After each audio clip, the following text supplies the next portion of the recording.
What's up guys, welcome back to Redbeard's Kitchen, and today I'm going to show you how to cook the ultimate chili cheese dog.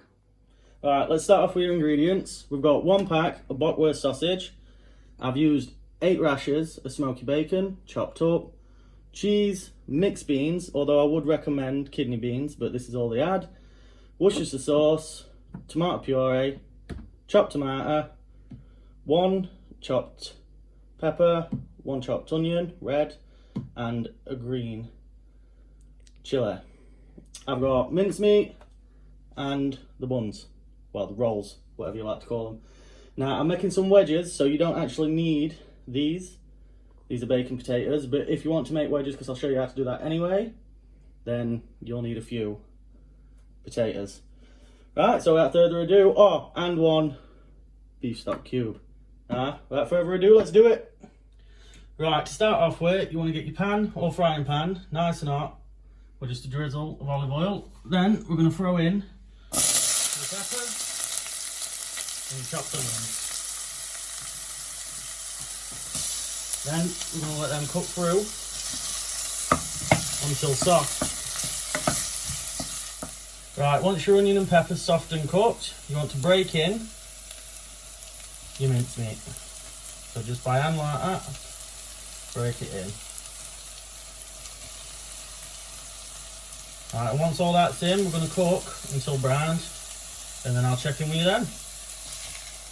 Right, so once your mincemeat are browned and cooked, we're going to add just a touch of salt, sprinkle of pepper, chili powder. Now, be a bit generous with this.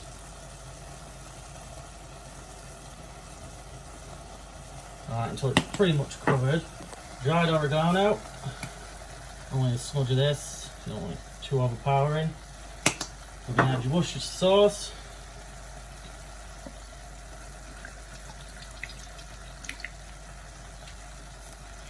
And we're going to add a dollop of tomato puree. Then just a sprinkle of sugar. Alright, and then you just mix all that in. Right, once you've mixed all that in, we'll then add your tin of chopped tomatoes. Stir that in just a little bit.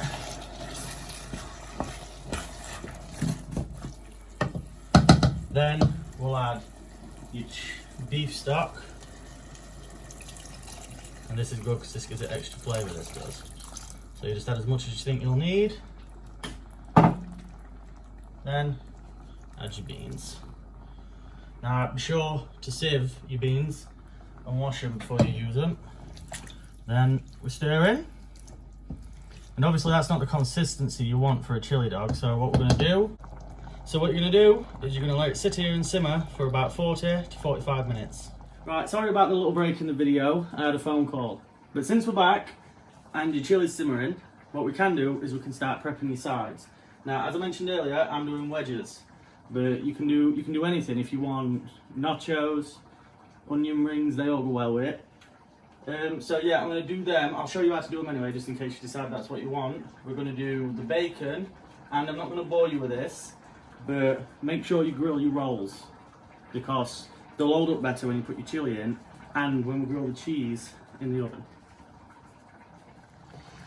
Right, for your bacon, you're going to want another pan, and you're going to want to pour a bit of olive oil in there, and then just dash in your bacon. Make sure you keep stirring it so it doesn't stick, unless it's a non-stick. But anyway, just keep stirring it through. And then we're going to cook this until it's nice and crispy. Right, look at that, beautiful. Right, once that's cooked, turn off your heat, cover it with tin foil, and then just pop in corner for later. Right, for your wedges, I've already pre-cooked my potatoes just to make cooking time a little easier, but you can do it from raw. Cut in, fold down, diagonally, cut in, and then cut in again.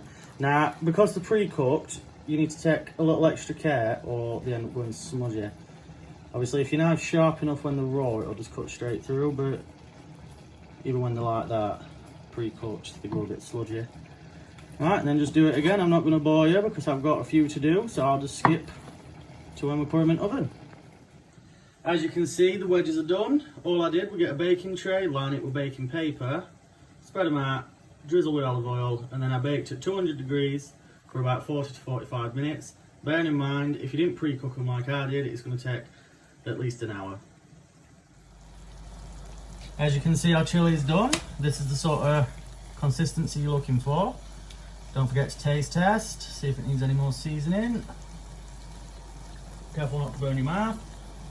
Now I think that just needs a touch more salt. And just a touch more Worcestershire sauce. And then that is good to go. For that stirring. Alright, and as you can see next to this pan, we've got another pan. Bring the water to boil, then turn it down to simmer. Then place in your dogs. Now these are going to take about, I'd say, about 4 to 8 minutes. Bearing in mind these are already made to eat. But all we're doing is just warming them up.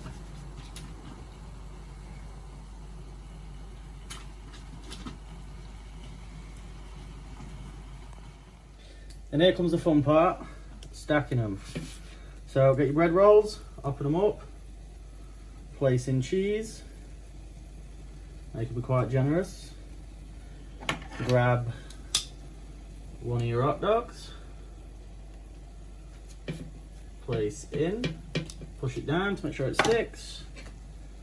Get your chilli, load on your chilli.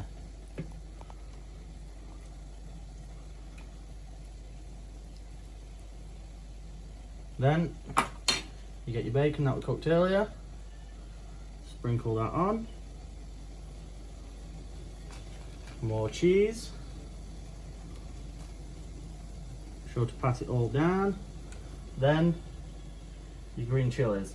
Normally I'd use jalapenos, but they didn't have any, and you've got to work what you're getting. Then sort of close it up. And that's that. And then do that for every other one you're making. Set your oven to grill, and then pop it in for about 2 minutes, but keep an eye on it because you don't want it to burn.